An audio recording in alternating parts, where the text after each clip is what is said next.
Happy holidays. Merry Christmas time. Hi, everybody. It's Factutainment again with another motion picture musings. That's what we're calling it, right? Yeah. Uh, and it's the holiday season. I was going to say the rest of that song to be weird, but I can't remember it. And the first thing that we're reviewing for the season is the Ed and Eddy Christmas special, Jingle Jingle Jangle. I'm Aura Master 101. I'm Zuriel. Yes, thank you. Sorry, that was a You delay. can't sing that well. We're going to get copyright stricken. God damn. That's Beth. And I am Graydon. Yes, hello.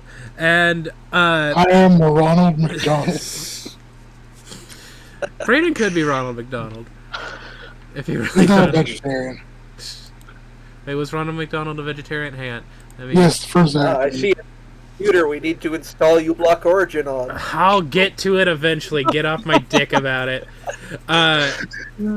But yeah, so Ed and Eddy Jingle Jingle Jangle has always been kind of my favorite holiday cartoon special for a multitude of reasons. And I decided to submit. You had a crush on all three of the Ed boys when you were a kid. Oh God, no! I mean, Steg, that sounds like something you do. You had a crush on Tracy from Pokemon.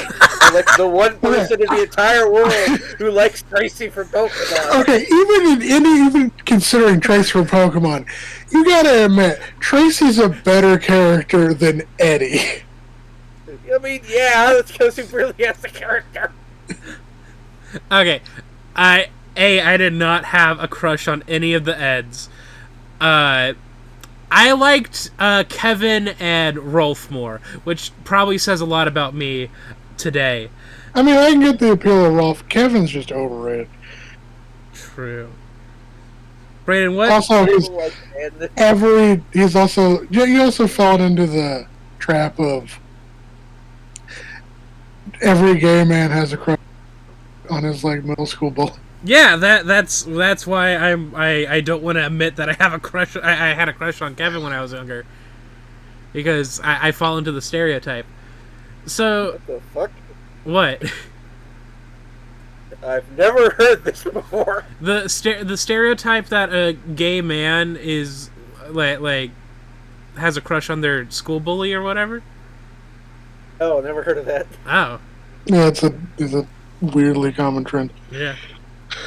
Anyway, all so the bullies in my school were just racist. Like racist hicks. all of my bullies were homophobic hicks, but that was kind of, nope. I'm not gonna say that was kind of hot. I mean, it tracks with you.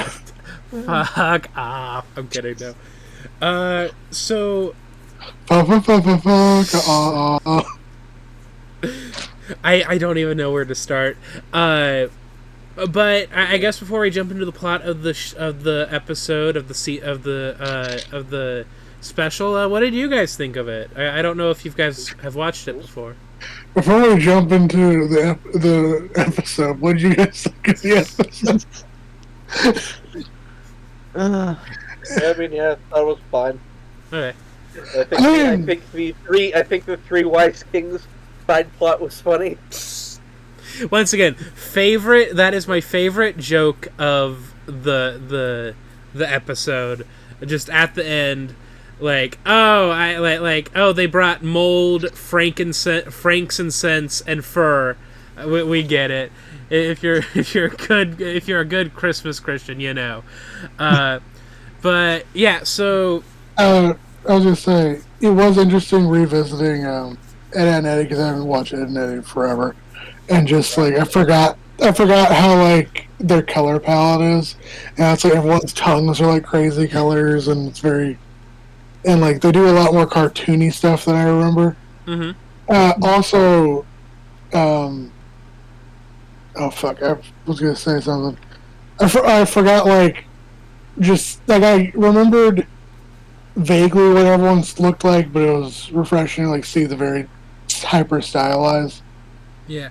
Danny Antonucci rolled up in the 90s and is like, is anybody going to make a hyper stylized kids cartoon, or am I going to have to do it myself? And he did it. He finished the series, and then he was gone. And he's still around. Well, he asked that question, and then the creator of Curtis Coward Dog was like, I currently am. And he's like, well, we're doing two. You had actually kind of reminded me when you were talking about how like outlandishly cartoonish Ed, and Eddy is. It reminds me of my favorite episode, which is the one where they become aware of how they can distort reality Yes. through cartoon physics. Yes. Yeah. Anyway, the episode starts off with any episode with opening credits, which I really liked. I liked the song. I like how they stylized the credits to be like kind of like Christmas decorations and stuff. And then then we pull into Eddy's house as his parents are leaving in a car, and we find Eddy rummaging through his house to try and find his Christmas presents, which he does find, and spoiler alert, they're all clothing, which now, like today, if I got clothing, I would be so fucking happy if I got clothing for like Christmas or for a birthday or something. I love getting. I regularly get clothes for Christmas, but they're always T-shirts, and I have so many T-shirts I never wear. I regularly lose. For some reason, I lose underwear and socks. So anytime somebody gives me underwear and socks, and it's just like, thank you so much. Damn, that ass can fart. Brayden, what do you think about clothing for Christmas? I like getting clothing for Christmas if it's something that I know I would actually wear, or it's something that I would want to wear that I don't have. So like I'm usually low on jeans. Mm-hmm. If I get jeans, I'm usually pretty good. I got polos last year.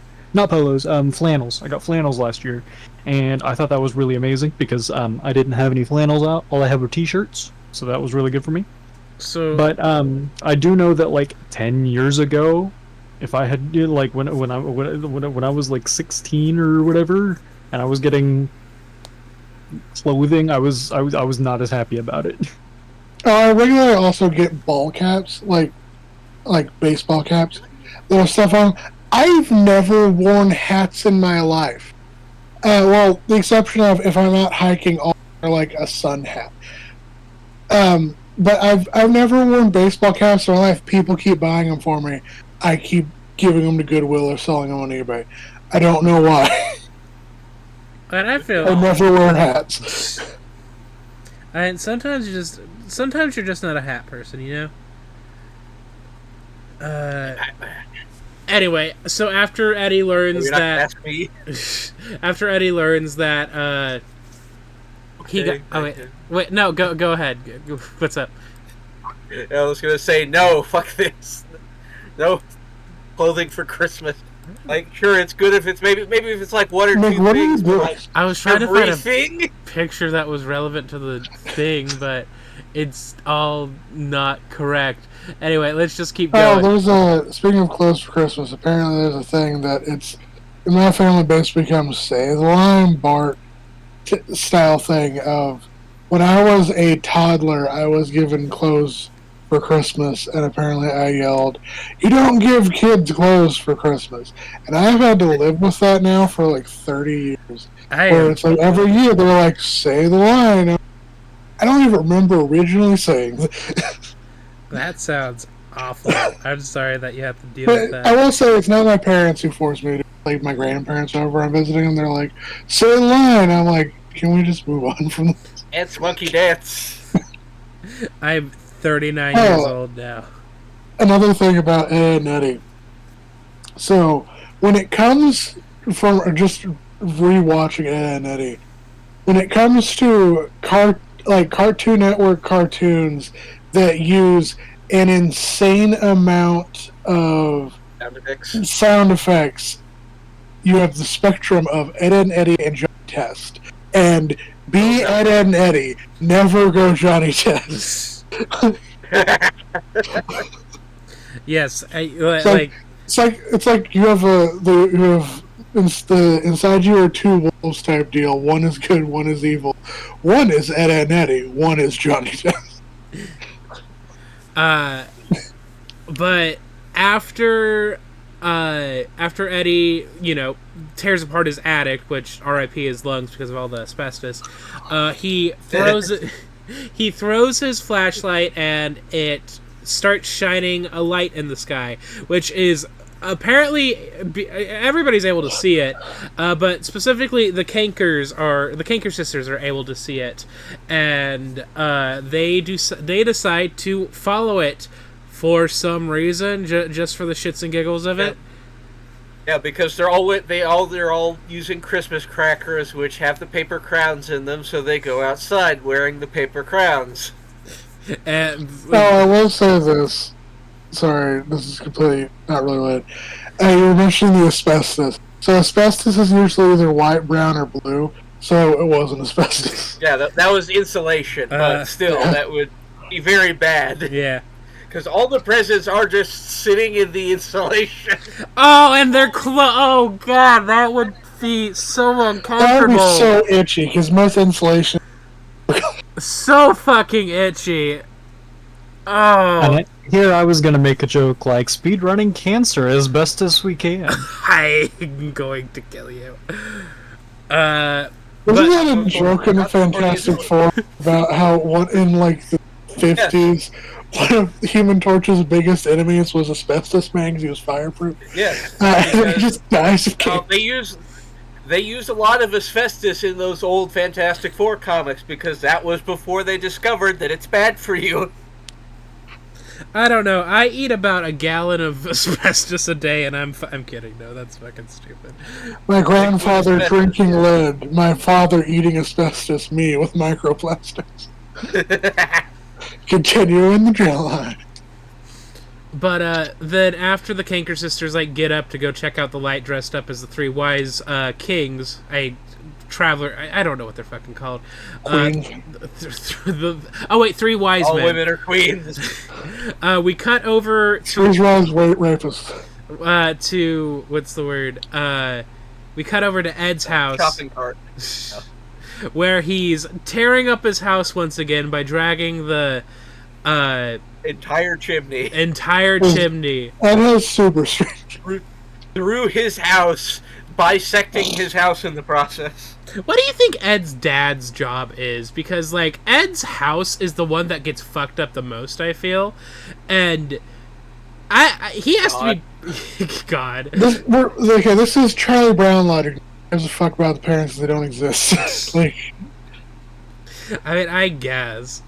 But... there's literally one adult we see in the entirety of Ed and Eddie. And it was Santa. There's one adult. This actually reminds me of something in Transformers Prime. It was a 3D CG show, and one of the characters, the youngest kid, Raph, the only part of his mother you see is, her arm sticking around a door frame and waving.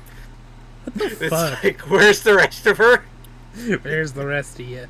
What else was I going to say?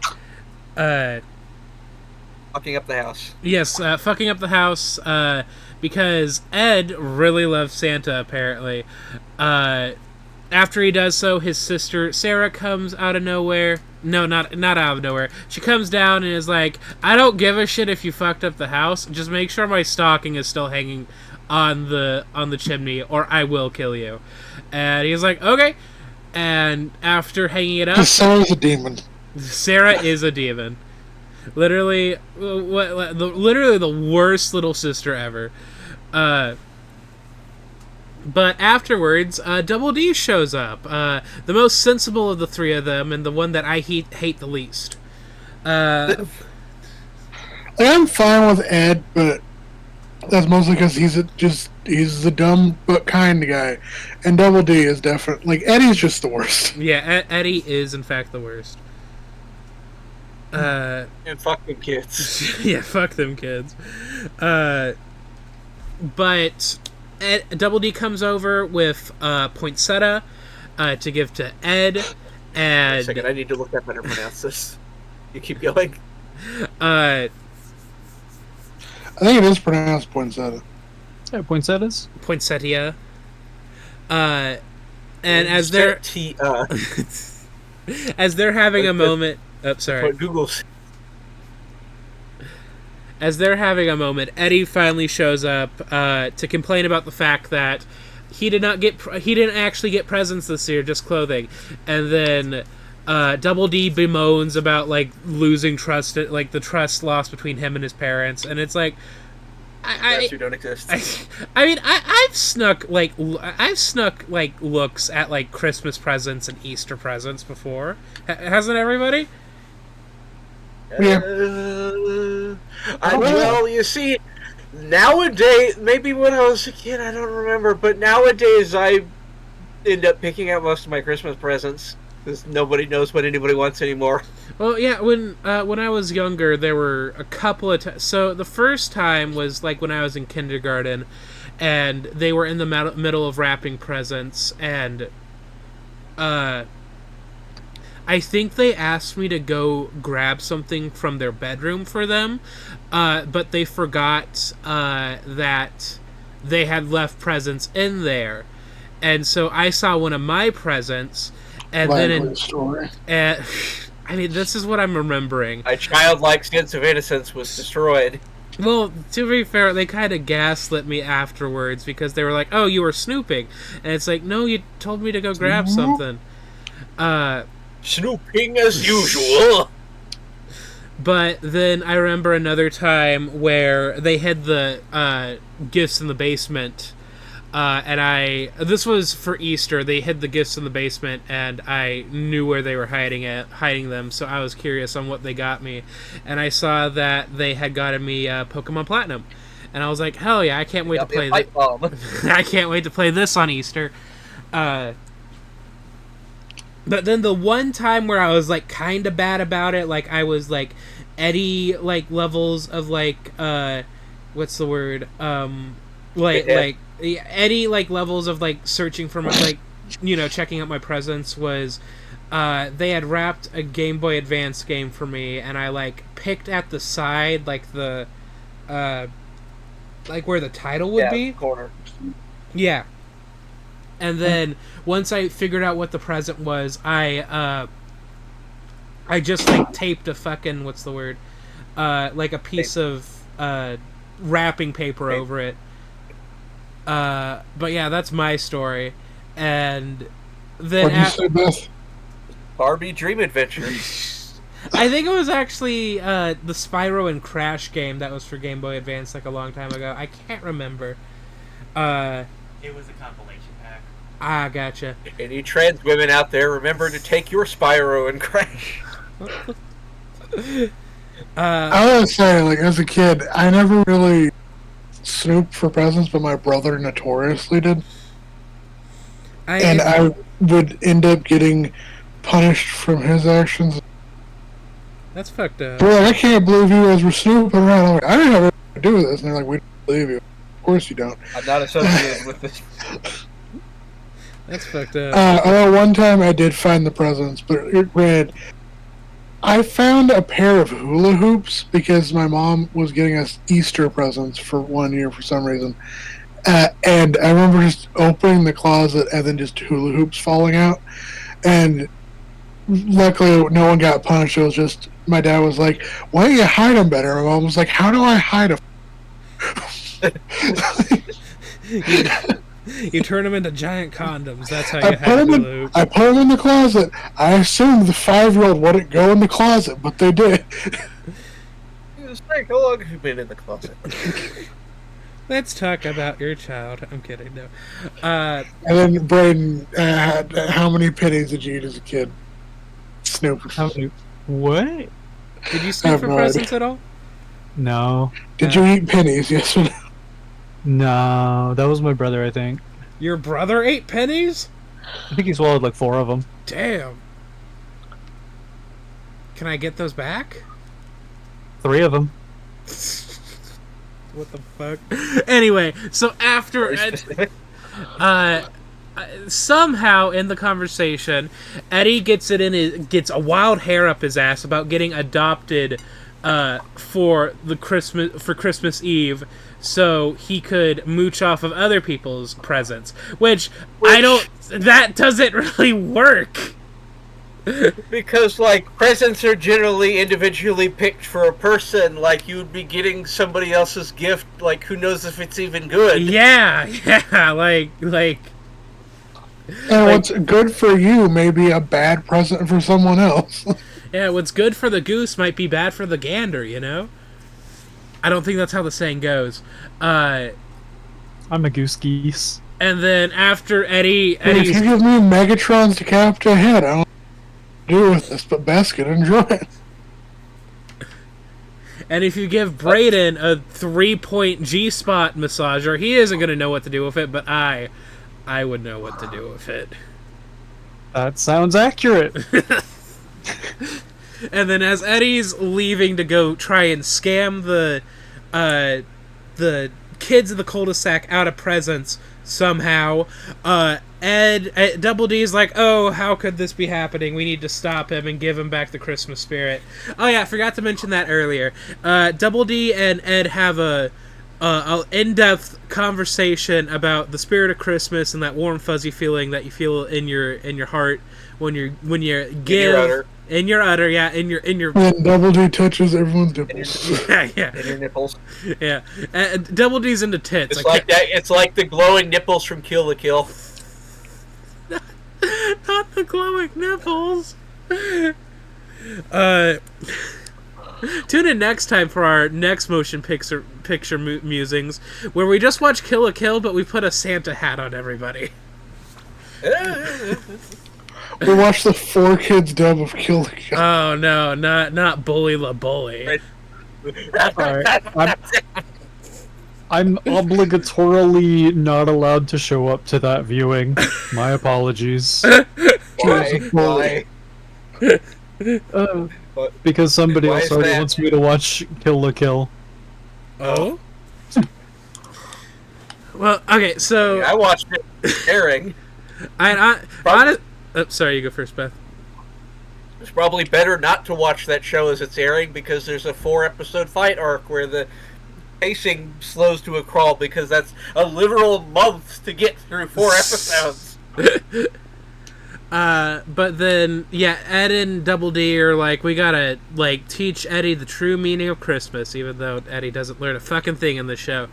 And we move on to Eddie trying to scam Just a brief 5 microsecond cosm of learning maybe something, and then immediately throws it out the window. Yeah, but that's at the end. That's at the end. We'll talk about that once we get to the end. So the first kid of the cul-de-sac that he tries to scam is Johnny and Plank, which they have fucked up their house significantly by putting all the snow in there.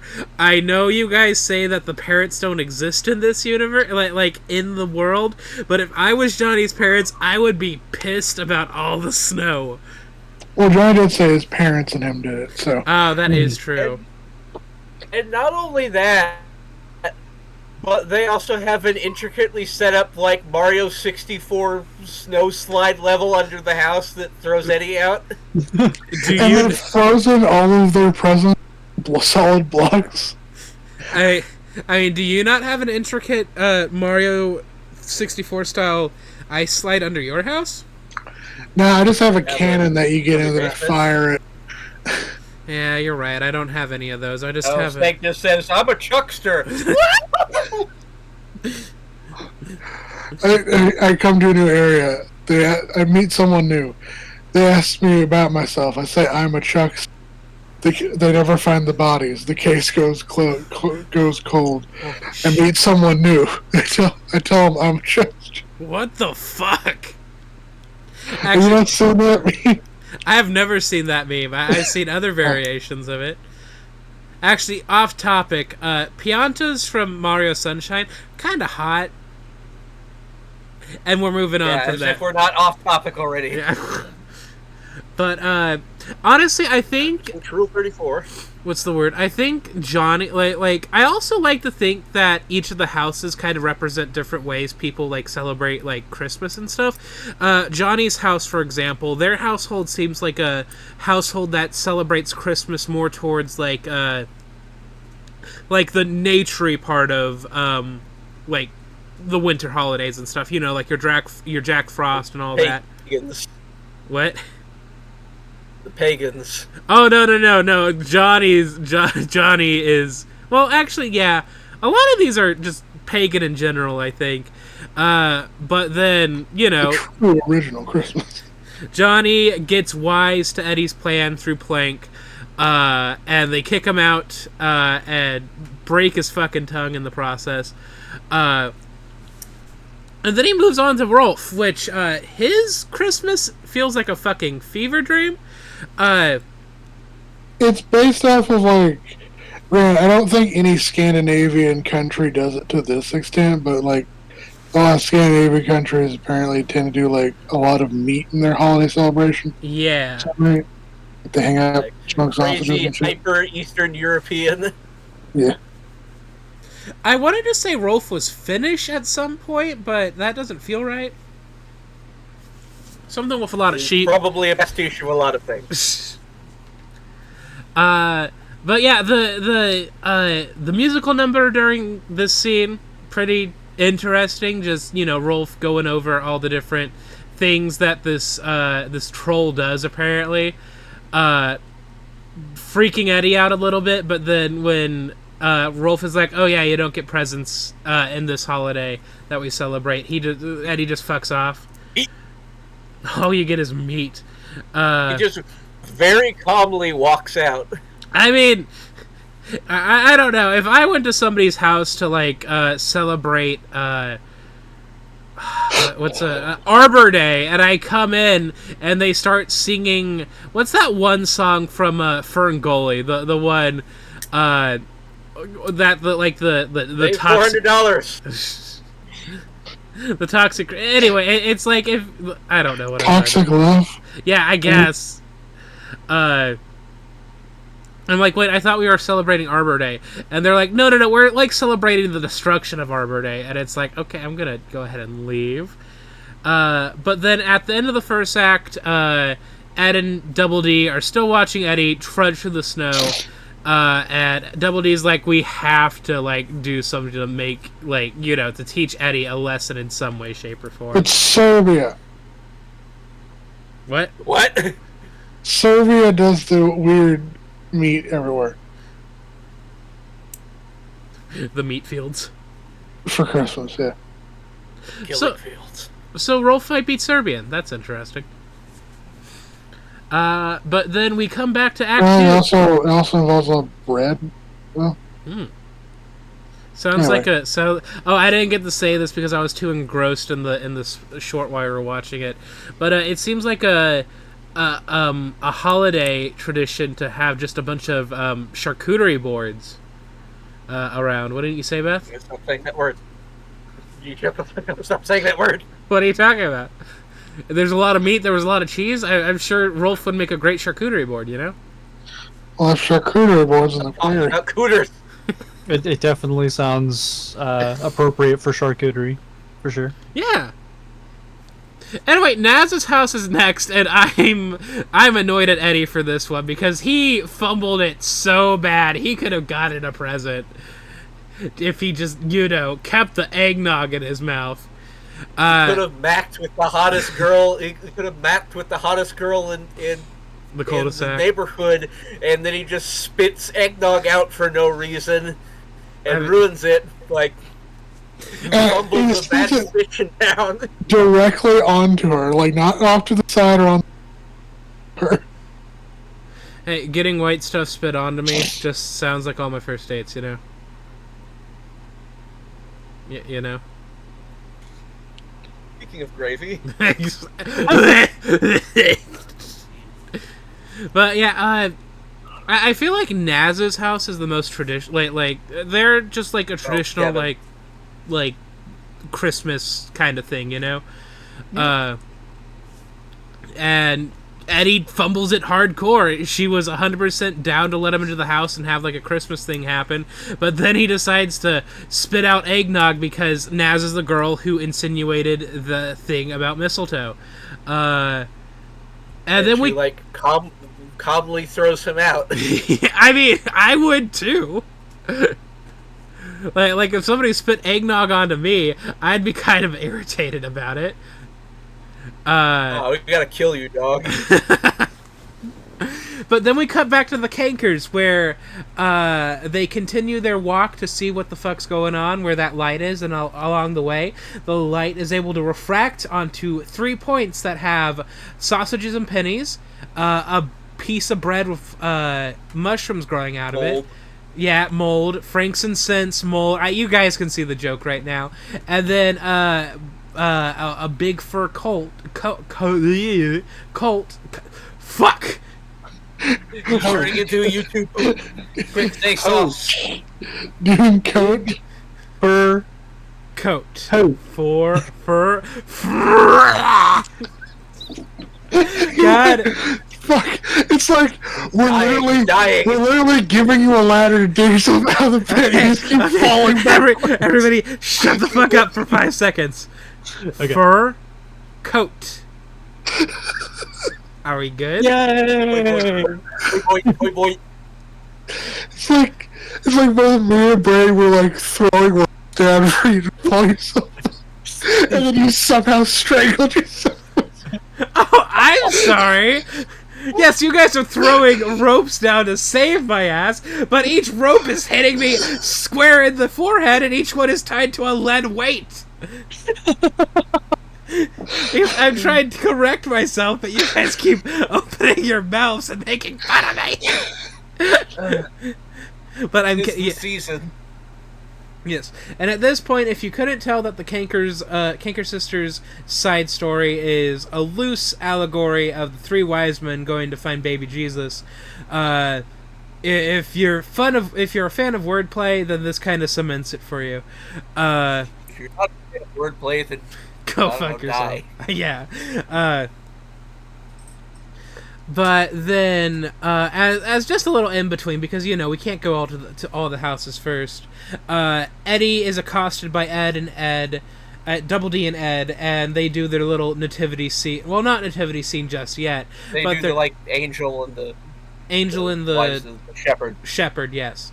And Eddie tries to give his whole spiel, but then Eddie's like, "Fuck this," and takes Double D's takes Double D's wings and goes to Jimmy, which Jimmy's gonna probably learn some things about himself in high school.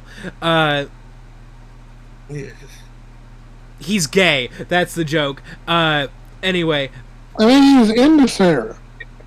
I mean, he is definitely playing up like channeling Martha Stewart in this episode. Yeah. Jimmy is gay, but he's also trans. I would say Sarah is his beard. If you don't know what that word is, look I would it say up. he's like egg, and eventually You know what a beard is, right? Sarah's going. You like all beard. Egg does make sense. I don't really know what sort of Christmas Jimmy has going on. I guess like cook everything. Cook. Just never stop cooking. I guess like a hyper stylized like Christmas, with the marshmallow, like the butter and the. Also, why was he upset that Eddie ate the fucking like cookie village? Like, because why was he upset? He put all that effort into making it. So he made like this. Yeah, when you make a gingerbread village, eat them. You just let them sit and like get gross. Yeah, that's typically. I've made a gingerbread house before. I've won an award for making a gingerbread house. The stuff you typically make that out of isn't. You sacrifice taste for stability. Yeah, like when you're making gingerbread cookies, like as a former baker, when I was making gingerbread cookies, there's 2 approaches. There's either you make a good tasting ginger cookie, or you make the gingerbread min, and to do that, you have to add a lot more structural ingredients and make it taste a lot less good. Okay, but we also know from details from the episode that the gingerbread tasted really good, so it was designed to taste good. Well, yes, but this isn't common knowledge that we're discussing. Also, what I was saying is, basically, so Jimmy prepared all of this food. He has like spread of all it's sweets, it's also like potatoes and there's buttery cut with Christmas shapes, and like all of this like I think there's turkey and gravy and stuff like that. All of that was probably fair game for Eddie or anyone to go after. Then Eddie chose the clearly decorative village. I guess you're. And not only did he eat one house, he ate the entire thing. In like the blink of an eye. Yeah. You know what? I suppose you're right. That does make a little bit of sense. I don't know. I'm gonna sound so awful. Not awful for saying this, but so like you know how Halloween also like we've started like leaking like gingerbread like house making kits into Halloween, but they're not like Christmas themed. They're like Halloween themed, and they're not like gingerbread, but they're like chocolate. In fact, they're nothing like this at all. The point is, there was one time where where my family just like we randomly bought a Halloween like cookie house set because my mom wanted to make it with my nephew and my young nephew and niece. What?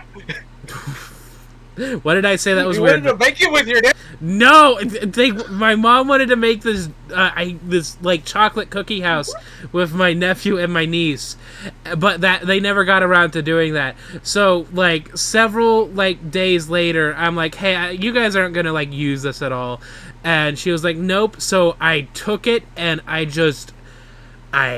opened it up. I opened up the fucking black frosting and I just started eating it. And you are right. The cookies used for gingerbread houses and stuff, or just cookie houses in general for whatever season you're thinking of, aren't super great. They were hard as brick. They were hard as a rock, and I think I chipped my tooth once or twice. Just kidding. I don't chip my teeth. I just let them rot out on my head. Anyway, I crisp my teeth because I'm in the UK. Anyway, the last house he goes to is Kevin's house, which he doesn't even get to go inside. Kevin knows who Eddie is, that he sucks a lot of ass, and he doesn't even get into the house. Because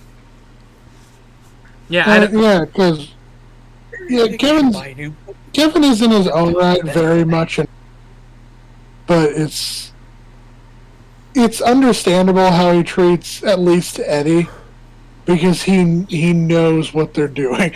Okay, so Kevin isn't necessarily a bad guy. He actively is a foundational member of the cul-de-sac. He's an asshole, but he's not evil. Yeah, he's literally only an asshole to people that give him shit. Yeah, he just takes no shit. Yeah. I mean, he is in the regular series occasionally an asshole to the likes of Sarah or Jimmy or Johnny, or sometimes Rolf. But it's mostly the Ed boys and the Kanger sisters. He's the top of the food chain. Yeah, he's the woof woof bark bark man. Well, he's usually still relatively respectful towards. I've seen him give Rolf shit for having the beliefs that everybody else thinks is weird, and Johnny for having a weird personality. But yeah, for the most part, he just really just doesn't want to take any shit. Yeah. Or even when just dealing with Eddie or Ed or Double D by themselves, so Ed will say something and Kevin's just like, your parents dropped you as a child, did they? Yeah, pretty much. I also like how Double D and Kevin have had I don't know how many interactions by themselves throughout the series, and people saw that and it's Double D and Kevin love each other, and it's okay, I guess we'll go down this rabbit hole.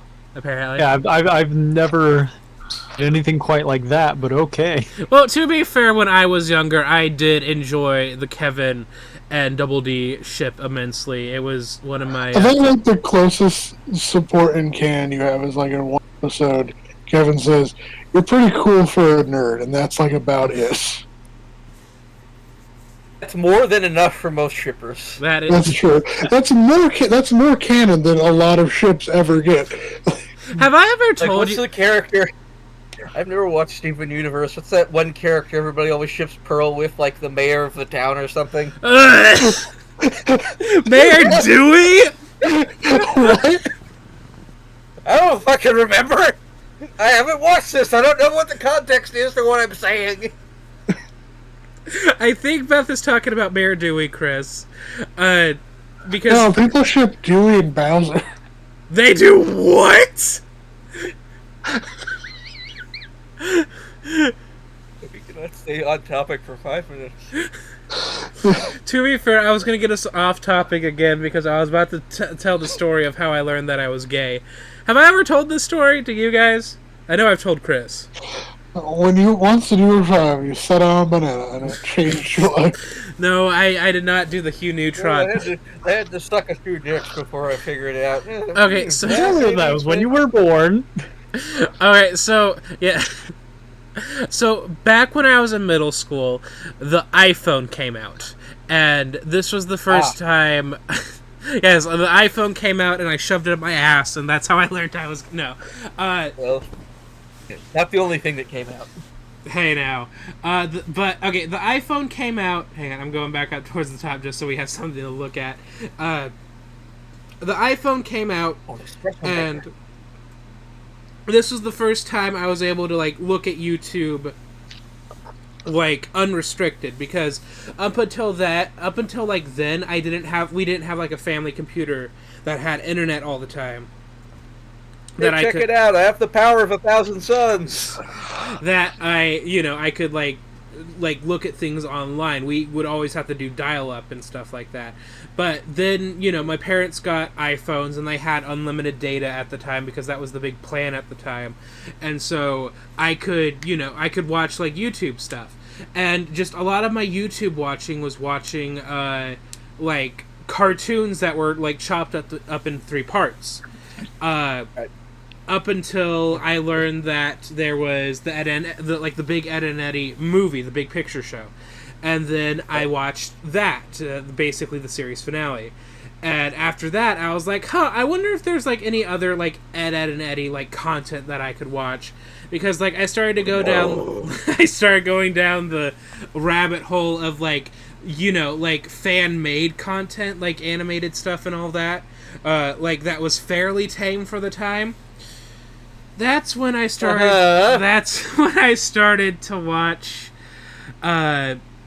Kevin and Double D Yowie music videos, and it kind of spiraled from there.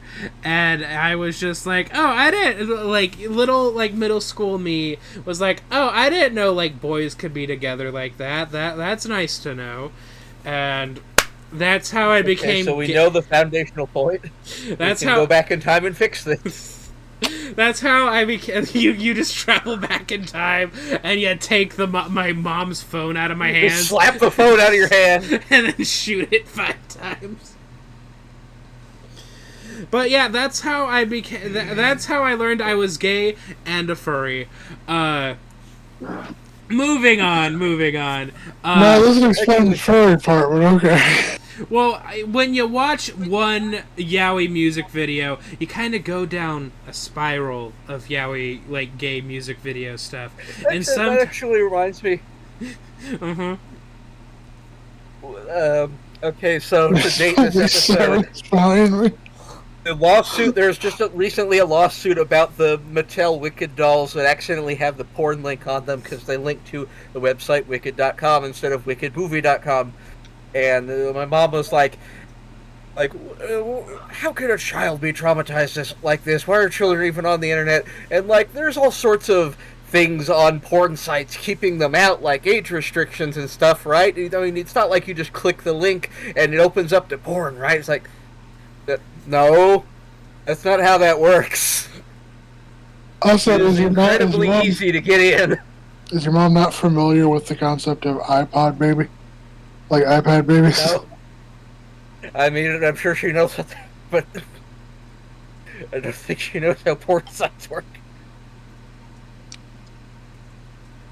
But yeah, as I was saying, sorry.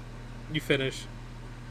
Yes, that's it. The yaoi music videos eventually led into gay furry like music videos set to oh god damn it. set to Snoop Dogg's Doggy Style.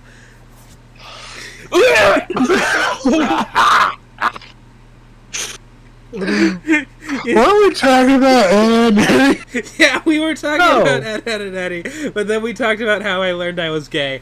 Anyway, so Kevin tells Eddie to hit the bricks, bitch, and Eddie starts walking and he's looking and he sees that everybody's having a good Christmas except Well, hang for on, him. no, you gotta explain that, because he hands him a gift. He opens the gift and there is a punch inside. Oh yeah, no. Like it's a fucking JoJo stand. Yeah, okay, so yes, Kevin gives Eddie a gift, but it just has his fist in there. So Kevin is canonically a JoJo stand user, apparently. But that knocks him the fuck out, and Kevin's like, see you later, nerd. See you, later, nerd. Hit the bricks. Now And he calls him a dork. he calls him a dork, sorry. But fuck, I lost my train of thought. Walking off. Yeah, walking off, seeing all these people having great Christmases without him, and that's honestly kind of on him because, he was kind of tricking people into, into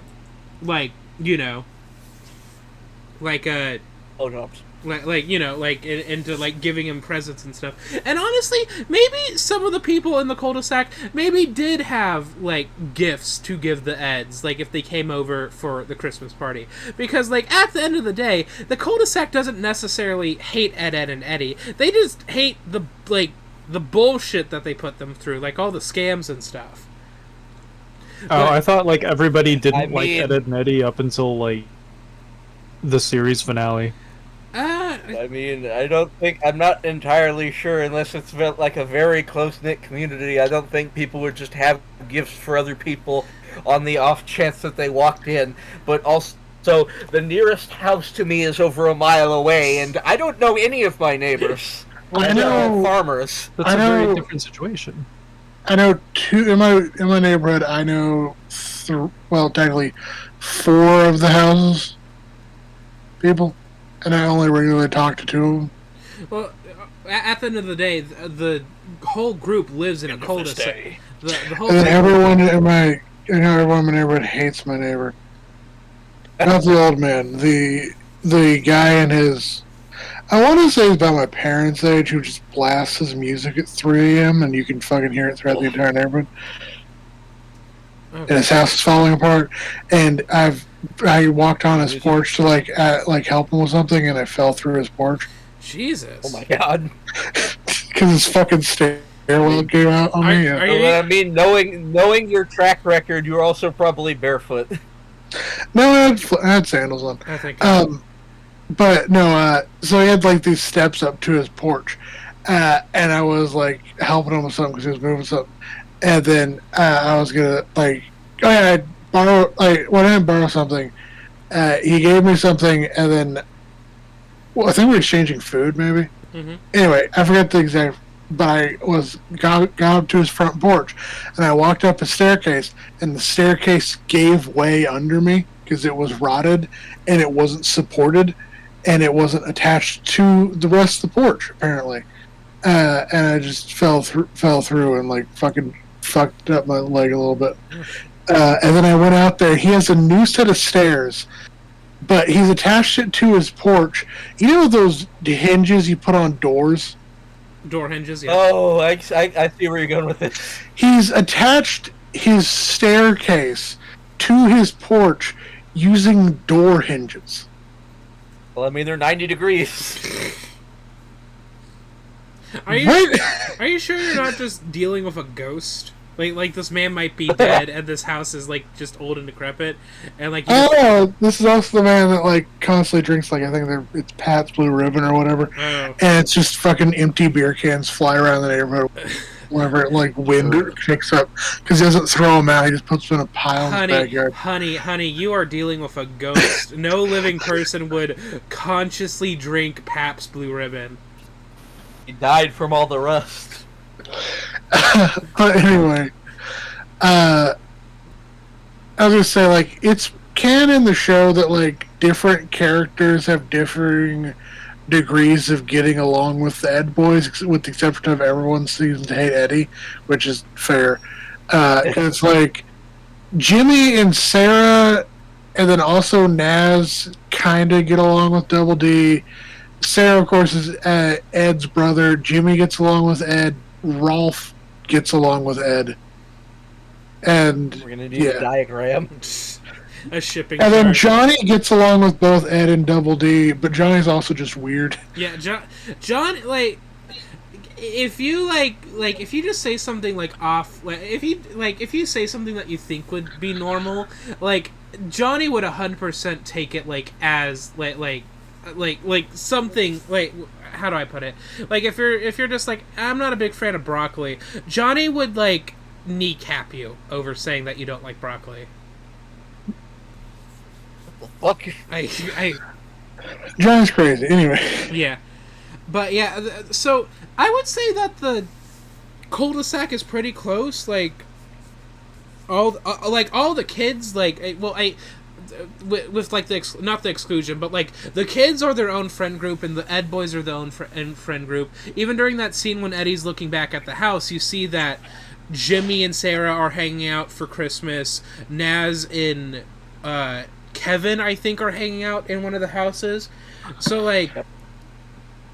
Yeah, but anyway, Eddie starts trudging along, being real sad, when he comes across the Christmas tree from a Charlie Brown I'm kidding, no, it's not the same tree. But he comes across the tree, and as he's walking away, he notices that one of the branches, the bulbs are burnt out. Bulb, is burnt out. So he goes over to fix it. And as he's leaving, the tree gains magic powers and starts glowing like crazy. And then Ed and Double D come out of nowhere, and they're like, "You did it! You learned the true meaning of Christmas by doing something like selfless for something else." And it's like, okay. They just start heaping praise upon him for doing this very basic act. Yeah. I think that's kind of why the ending of this special happened, because, like, you're giving praise to Eddie for very little. To be fair, I feel like when it comes to Eddie, you gotta set the bar real low, like really low. You did slightly more than the bare minimum. When you got someone who's definitely like. As much of a selfish asshole as Eddie, and then they do something selfless like that, and you don't reward them, they're gonna be like, "Yeah, nah, this ain't worth it. Why would I do like this?" Yeah. No, you gotta Pavlov him. Pretty much. But after the tree is fixed up, all the other kids come out of their houses to see what's going on and see the beautiful tree, and they all compliment it. And then Johnny's like, "Wow, that's a hot-looking tomato." And then suddenly Santa comes out of nowhere. Blank said that. Blank said that. Yeah, sorry. Santa exists. Yeah, Santa exists, and he murdered Eddie for 5 seconds. But then Eddie's... We'll also say they don't really bring up God or Christ, but I mean, it is implied that all of these children, except for maybe Rolf, believe in God. I mean, yeah, like. I mean, that sounds about right for a 2000s cartoon. Yeah. But Santa drops off his sack on top of Eddie, and he empties the sack on it. And the sack has a present for all the kids. At this point, Eddie has decided that he wants all the gifts because he did one good thing for an inanimate object, and he deserves everything. Yep. So he runs off to Rolf's shed to open the gifts, and he had a personal revelation for like 5 seconds. Yeah, for 5 seconds. Honestly, like, at the end of the day, I would have been more than happy if, like, I would have been happy if the the special ended on, like, everybody getting their gift and everybody having a merry holidays, and Eddie maybe learning something for once in his goddamn life. But no, he even goes through and looks like there's a gift for every child. They're all mine. But like, if you open Jimmy's like gift, he's probably gonna have a hair curler. Like, Eddie, what are you gonna do with a hair curler? With Or all like three of Naz is gonna have like a bra. Yeah, Like, what's he gonna do with that? Like, what are you gonna do with some of these gifts? Like, come on, dude. That question. But Double D and Ed chase him down, and they're like, "Hey, yo, what the fuck?" And Eddie's like, "Hey, Yeah, yo." they actually say that in the show. It was really Yeah, weird. yeah. Okay, I'm paraphrasing. I'm sorry. You're not. I'm really not. But Eddie's like, these gifts are mine because I did one good thing and everybody else can fuck off. And at that point, Ed is like, no, I don't think you are. So he grabs the gifts. They have like a little spat over the Christmas sack, and it gets yeeted out of the shed. At this point, the kids get their gifts back. Yeah, the kids get their gifts back. All the Ed boys are in compromising positions, and this is where the three wise women, Mary Kay and Ash Olsen, I don't know why I said that, May, Lee, and the Kanker sisters, come in, and they're basically a nativity scene at this point. Really hammering home the Christian undertones of this. Because this shed also has all of Rolf's animals. Yeah. You have the angel, which is Double D, baby Jesus, which is Eddie, the shepherd, which is Ed, and then the three wise kings, which are the three Kanker sisters, who bring gifts of frankincense, mold, and fir. I've also smelt frankincense and myrrh before, and they're kind of all right. And they're like, how'd they taste? Like, I don't eat candles. You eat those pennies? No, I smelt them at. I do eat crayon. What the fuck are you talking about? I've never eaten a crayon in my life, except that one time. What about in your death? In my death, I might eat several crayons. I don't know what Chris is going to do with my body after I die. We're going to preserve it in a can. He's going to sell it on eBay because that's what he does with everything. Brayden, I take it back. Neither Beth nor Chris can do anything with my body. I trust you. Brayden, you are the one that I trust with my body after death. He's going to put your body in the McDonald's deep fryer. Oh my god. Brayden, I no longer trust you with my body. Number 15. What? Because of something somebody else said? Well, you might do something Dark Soulsy to me. Oh, probably. Oh yeah, he's gonna frame Perry, your dead corpse. No, he's gonna revive me back to life. It's pretty easy to do. Anyway, afterwards, the Kanker sisters lock themselves into the shed with the three Ed boys and start assaulting them. We'll leave it at that. And the kids. Listen. There are numerous NSFW Twitter artists that would die to have that situation happen to them. You know what? Fair. But then at the end of the special, the kids are outside singing Deck the Halls, and Rolf doesn't know what the fuck's going on. And that is the Ed and Eddy Christmas special, Jingle Jingle Jangle. I was going to introduce more fun facts about this, like, for example, none of the like holiday specials for Ed and Eddy are on HBO Max because David Antonucci holds on to the specific rights for those specials. So the Valentine's Day special isn't. What? Was that? What was what? Holds the rights. Yeah, for the holiday special. The creator, David Antonucci. Okay. Yeah. Yeah, that's the only fun fact that I can think of. Besides like the Christian undertones and stuff. What did you guys think of it? I thought we already said what we thought of it at the beginning of the episode. Well, I'm making you say it again. Once again, Ed and Double D get punished for Eddie's crimes. Yeah, you're right. This is the first time an adult speaks in the series. The adult would be Santa Claus, who only appears as a silhouette.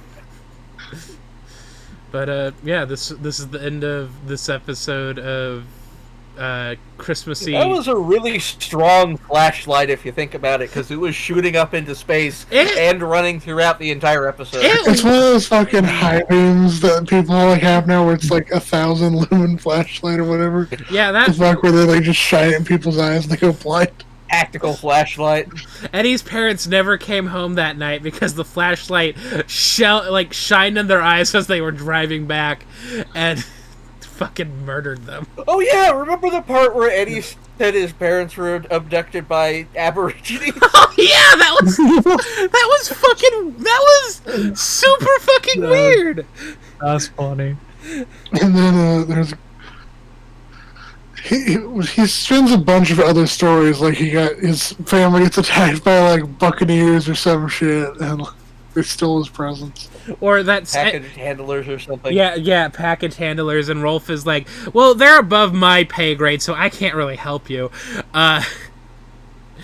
Why is it just Santa's moving? Or his family's being held for ransom for one Christmas. Or they'll lose their toenails or something. Actually, I don't think we ever talked about it. Santa in media is weird because, like, you'll have people saying that Santa doesn't exist, but then he does exist, and then the parents are surprised about it. You'd think there'd be more media coverage of that. Yeah, it's like, wait, you're surprised that Santa exists?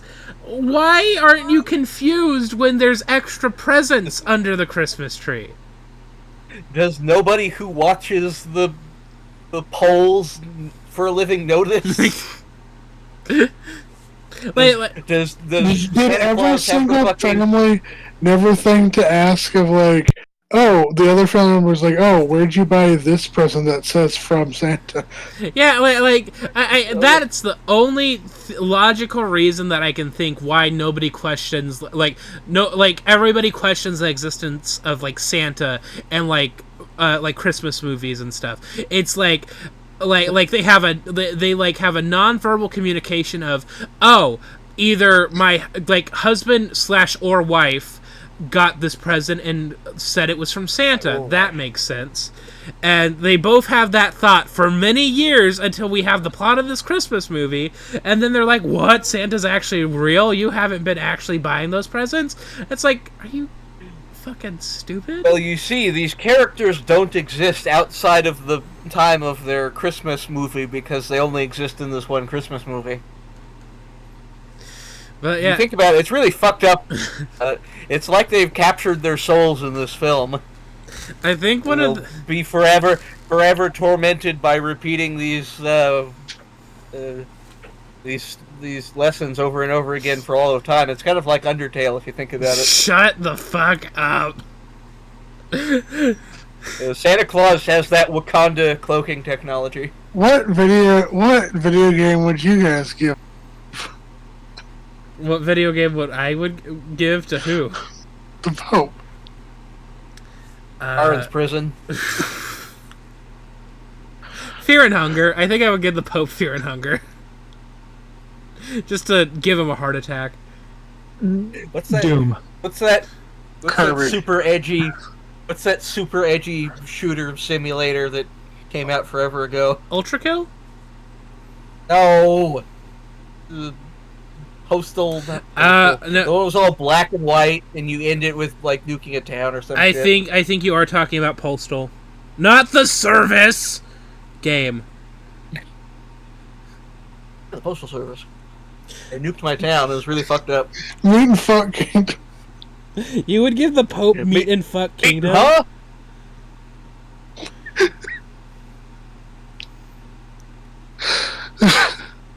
Either that or Kirby. Okay, hey. I think another thing. You would give the Pope either Meat and Fuck Kingdom or Kirby? Yeah. Meat and Fuck Kirby. I don't like how you said that. Give me that there, flashlight. Good. Yeah. Okay, I'm ending. Goodbye, everyone. Have a merry wait, I had other talking points. Okay, other talking points. Sorry, I was trying to pull a Chris here where he ends it on me saying something weird and fucked up and sexual. Yeah, I was going to talk about how Double Deuce voice actor is sort of a prolific anime voice actor. Oh yeah, he is. Didn't he? It's like sort of a background character. There's sort of a lot of background characters. Voice actor. Like he's in Black Lagoon. He's in Death Note. He's in Ghost in the Shell. Sam Vincent, right? At least 2 Transformers cartoons. Like, the most surprising thing when I pulled up his Wikipedia article is that he was in Transformers Cybertron, like, playing the main character, but he also voiced a character named Menasor, who comes from a planet of giant Scottish robots, so he would have to be doing a Scottish accent. Jesus Christ. I think he was also the... I did not need to read that about Sam Vincent. He was in the fucking Sausage Party movie. Oh, yeah. I did not need to know that. I kind of like Sausage Party. Oh, you do? Yeah, this is a pretty good religious allegory. It was kind of funny. I mean, I'm not gonna shit on you for liking Sausage Party. I like Sausage Party in a fucked up, like, I need to feel something, so I'm gonna watch this movie about food fucking. The only time I watched Sausage Party, I saw it in theaters with it was a packed theater. Basically, almost everyone who went to our college went and watched it, and it's like. When it got to, I forgot what scene it was. Was it the toilet paper? Did people start walking out? Yeah, like a shit ton of people. I'm pretty sure it was the start of the orgy. I'm 100% sure. No, because it wasn't that late in the movie. It wasn't that late? I don't remember. There was a douche. I don't remember toilet paper.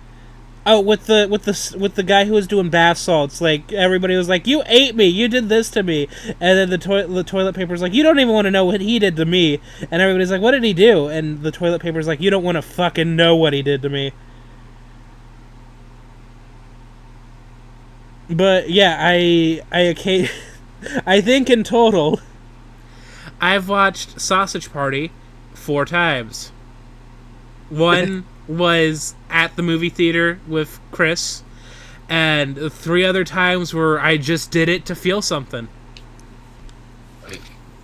I do remember there was a conversation in that movie. I do remember there was a conversation in that movie about Israel, which I can't imagine has aged well.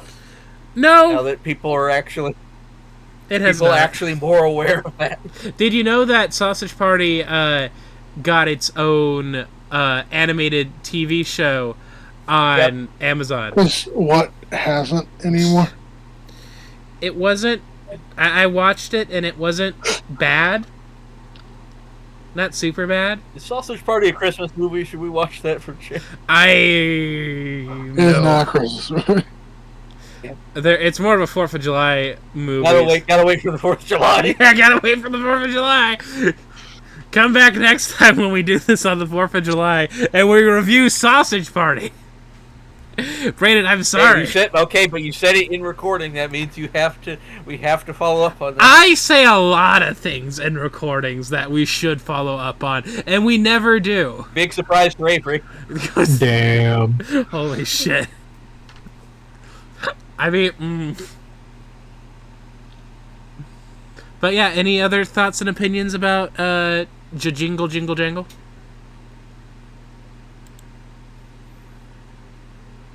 Not really. Like the silence is a no.